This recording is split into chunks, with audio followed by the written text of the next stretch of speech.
Olá, boa tarde a todos. Eu sou a doutora Estela e hoje estou aqui com a presença de uma pessoa muito importante, a presença da Sandra Boa Giordani. tarde, Estela, obrigada. E a Sandra está aqui, vai se apresentar e depois nós vamos bater um papo muito interessante a respeito da importância da educação familiar na vida futura, na saúde emocional da pessoa, de cada ser humano. Então, Sandra se apresenta. Boa tarde a todos. Meu nome é Sandra Giordani, eu sou psicóloga, eu tenho formação em gestão de pessoas e eu trabalho há 23 anos desenvolvendo pessoas na área tanto da educação como da psicologia. E eu percebo, Estela, que é muito importante a educação emocional e é algo que não é cuidado.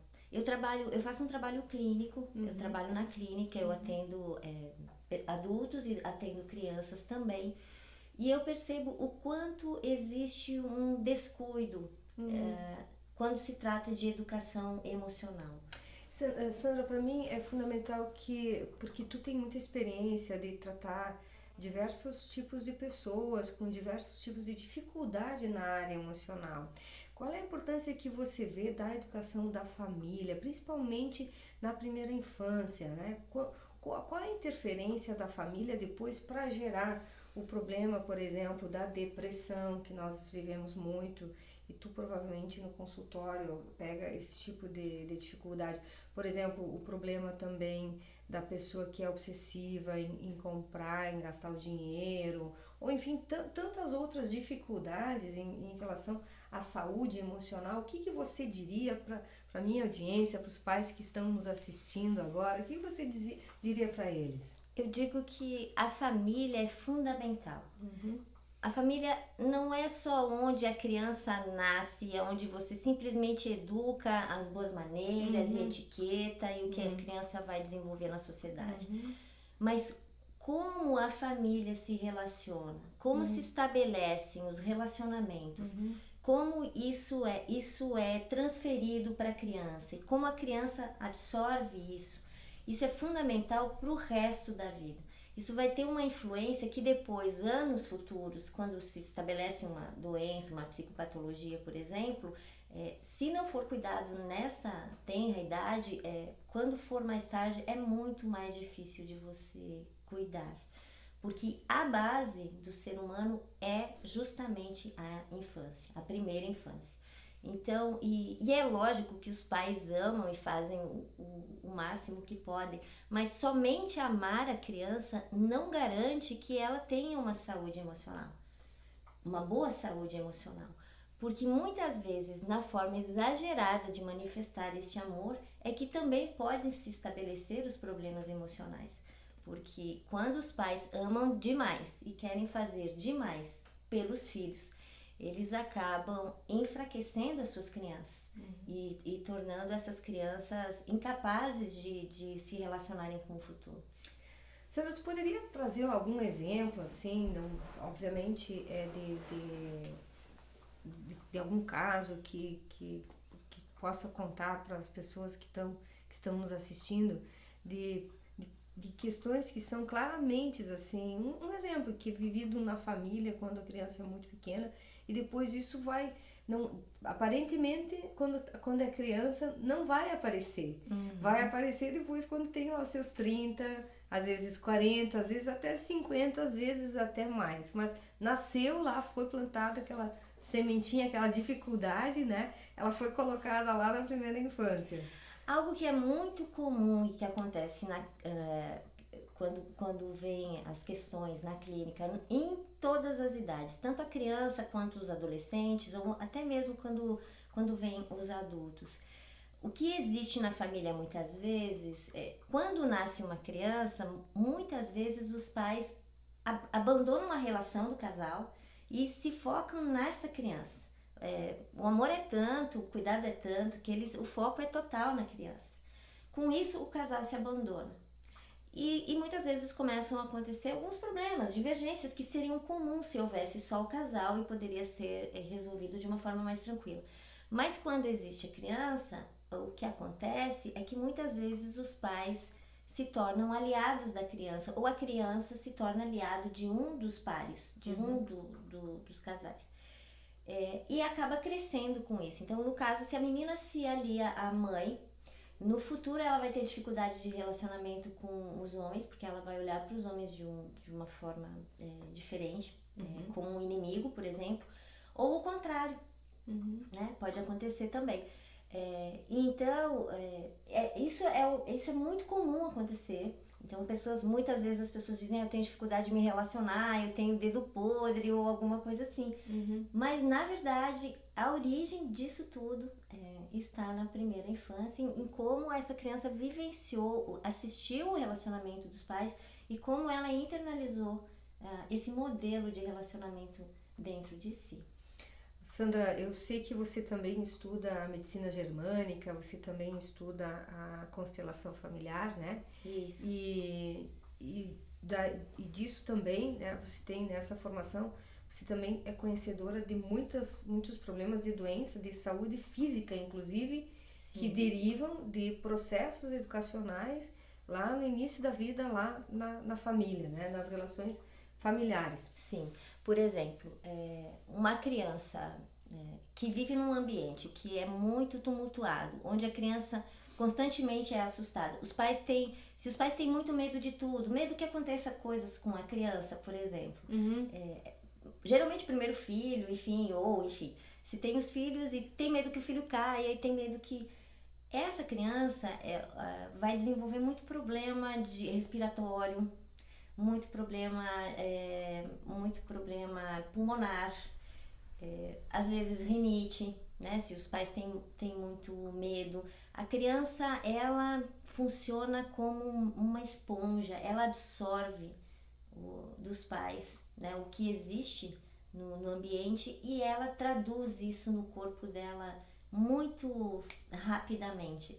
Então, é muito comum, por exemplo, ou num casal que começa a brigar demais, ou numa família, ou que a criança assiste muitas brigas, ou se assusta demais, né? Então, ou mesmo programas de televisão que são inadequados para a idade da criança, muitas vezes os pais não brigam, mas assistem filmes e a criança está ali na sala e está assistindo também. A criança não tem capacidade de interpretar muitas coisas ainda. Por isso os pais precisam servir como filtros nesse momento, nessa primeira, né? E saber dosar o que ela tem condições de absorver, porque cenas muito fortes, coisas muito agressivas, as crianças acabam sentindo isso e geralmente isso se traduz na saúde da criança. Sandra, eu tenho uma amiga que é psicóloga e ela sempre diz pra mim assim, ela diz assim, Estela, a psicologia existe porque a pedagogia, vocês que são pedagogos ou as pessoas que fazem pedagogia falham. O que você pensa dessa ideia? Eu penso que ela é correta. E na verdade o que eu penso é assim, é interessante como tecnologicamente nós já nos desenvolvemos muito, né, enquanto humanidade, enquanto ser humano. Lógico que se avançou também os estudos sobre o ser humano, mas ainda se negligencia muito o conhecer a si mesmo.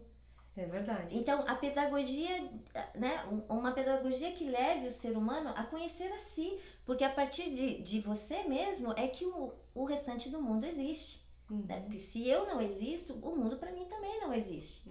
Então, e se eu que me relaciono com este mundo não me conheço, como é que eu vou operar esse mundo? Como é que eu vou me encontrar nesse mundo? Como é que eu vou ser feliz neste mundo? Se eu não entendo primeiro como eu funciono, a minha lógica e como esse mundo funciona. Então, muitas pessoas que têm a sensação de estarem sempre perdidas é justamente porque não encontram este norte primeiro dentro de si e ficam buscando um norte fora de si. E quando isso não é ensinado para as crianças também a confiar em si mesmas, na sua capacidade, na sua divindade, no seu interior, no seu norte, ela também pode passar a vida buscando fora o que na verdade já existe e existe o potencial, e se ela nunca encontrar o potencial, ela nunca vai desenvolver. Talvez a gente pudesse dizer, não sei se eu me atrevo a dizer isso, você pode continuar falando sobre isso, né? Só vou te estimulando, que na verdade o número de dificuldades que as pessoas têm fora reflete o quão distante elas estão de si próprias. Exato. Né? Porque, e pela física quântica, eu também sou formada em física quântica, pela física quântica a gente consegue compreender isso muito bem. Na verdade, o mundo que eu percebo, que se reflete, na verdade, é o mundo que está dentro de mim. Então, se eu consigo compreender quem eu sou, como eu me formei, o que eu penso, de onde vem aquilo que eu penso. Pois é, justo. É muito interessante, Stella, porque quando eu lecionava, eu falava isso muito para os meus alunos. Eu não sei se você sabe, eu tenho um programa de desenvolvimento de competências comportamentais para jovens no mercado de trabalho. Conheço, é um programa muito bom. Isso, então eu falo muito com os jovens nesse sentido. Muitas vezes você pensa que aquilo que você pensa, é você que está pensando. Mas você não percebe que a maior parte das coisas que você pensa são frutos de retalhos que você foi costurando, né? Colhendo durante a vida, exato. E você foi formando uma grande colcha de retalhos, colocando isso como verdades dentro de você e que você nunca questionou se realmente é aquilo que você pensa. Então, é uma frase de um tio que eu gostava muito, ou da vovó, ou do papai ou da mamãe, ou de um amigo na adolescência. Você vai pegando ídolos, né? Escolhendo. Sim, exatamente. E você vai se formando o que você acredita, o seu sistema de crenças.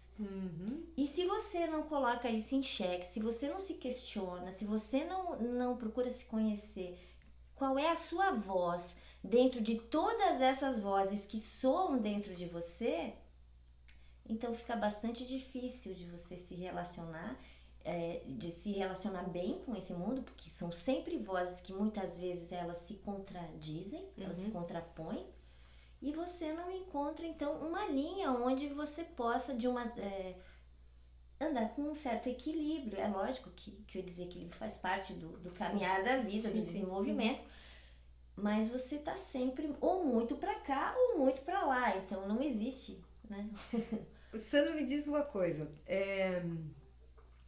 e qual é o peso de um pai, de uma mãe, nessas vozes todas e na educação da criança? Qual é o peso? Porque a família é muito complexa. Quando a gente diz família, a gente pode dizer vovô, vovó, tio, enfim, né? Hoje em dia já os colegas fazem parte da família, até a professora faz parte da família, enfim, né?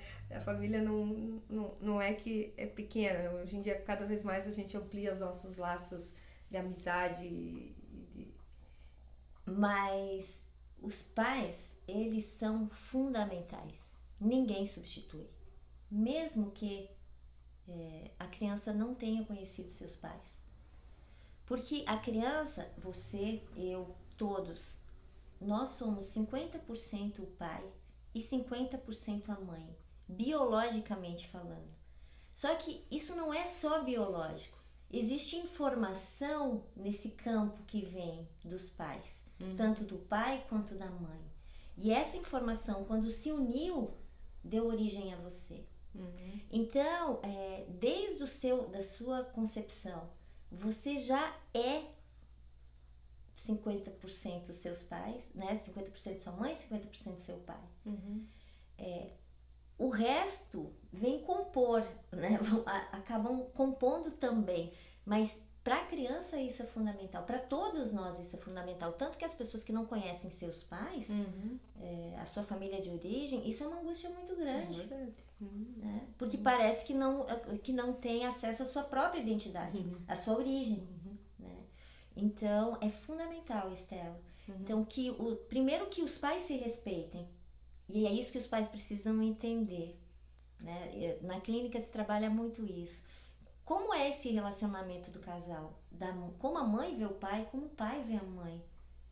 Porque se os pais estão bem e a criança é 50% cada um, a criança vai estar 100% bem. E os pais não precisam estar juntos para estar bem. Basta que eles se respeitem e que eles amem no filho o parceiro que gerou. Amem a imagem do parceiro no filho, né? Então, eu amo o meu esposo que eu vejo no meu filho, ou o meu companheiro que deu origem a esse filho. Eu amo isso no meu filho. Eu amo essa parte no meu filho. Honrar isso.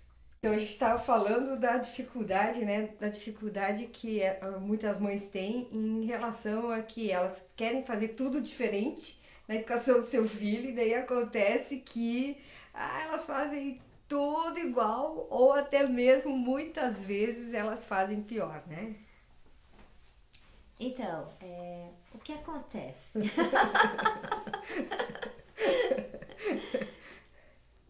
Eu vou explicar isso sobre a visão da constelação sistêmica. Tá, também.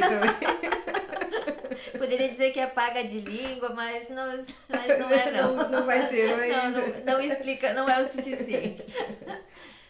O que acontece, Stella,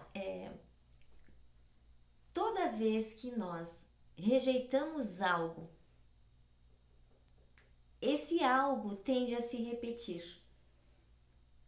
E isso acontece e se repete até que nós conseguimos perceber qual é a função daquilo na sua vida. O que aquilo vem para acrescentar e para te desenvolver.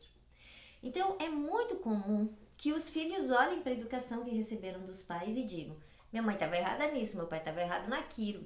E isso é uma forma de você julgar e rejeitar. Que é normal, né? O que é normal, é natural que se faça. Acontece sempre. Só que quando você começa a educar, você tem os seus, e na verdade aquele modelo ficou em você, porque você viveu este modelo, logo é a sua referência primeira. É a sua matriz. A não ser que você aprenda um outro modo. Mas mesmo assim, esse aprender na hora da prática, a primeira tendência que você tem é de fazer o seu primeiro modelo. Repetir o primeiro modelo que você construiu aí dentro. Exato. E aí, com treino e com prática, você consegue ir introduzindo outras formas e tal. De educar, enfim, e de se relacionar. Mas se você não consegue olhar para isso, limpar em você, e limpar em você não significa rejeitar, significa você perceber que seus pais tiveram condições de fazer aquilo naquele momento histórico, naquele momento de vida, naquele momento econômico, enfim, naquela época, aquilo era o certo, né? O certo dentro da sua história. E aí você agradecer e honrar essa educação que recebeu, porque graças a isso hoje você pode conhecer outras coisas e até, vamos dizer assim, evoluir na educação do seu filho. Porque você sempre, até para você evoluir, você parte de um ponto de referência que teve que se estabelecer antes, mesmo que com erros, vamos dizer assim. Então, a gratidão aos pais, ao modelo primeiro, e você olhar para isso, não com rejeição, mas integrando isso dentro de você, é fundamental para que você possa dar o passo seguinte, para que você possa evoluir. Quando você não consegue integrar de forma respeitosa e agradecida dentro de você, dificilmente você consegue avançar. Você consegue, você vai... É como vou pegar isso aqui como exemplo, né? Porque é uma borrachinha que estava aqui, já vou aproveitar como exemplo. Você vai, mas isso te puxa de volta para trás, né? Porque você não liberou aqui, você não soltou, você tá preso. Você tá preso na crítica, você tá preso na mágoa, você tá preso no julgamento. Você só consegue evoluir se você solta aquilo que estava te prendendo, no caso, né? Daí você consegue dar o pulo, dar o salto. Enquanto você não solta aquilo que estava, e justamente o que te prende é quando você critica, quando você julga, quando você aponta, quando você acha que você é melhor. E isso é interessante porque todas as gerações pensam que são melhores do que as que vieram. Porque são mais evoluídas tecnologicamente, ou porque os pais não sabem ou não souberam.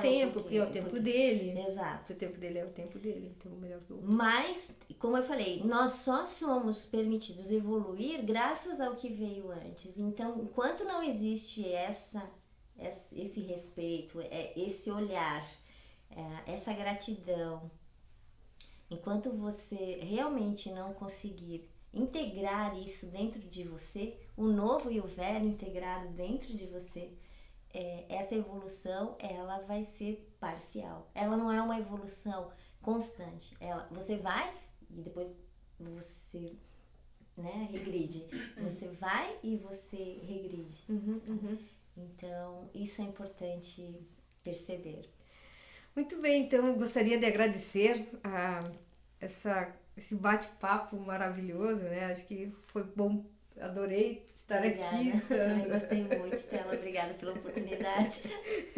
E, enfim, eu espero que vocês também possam curtir e acompanhar o trabalho da doutora Sandra Giordani.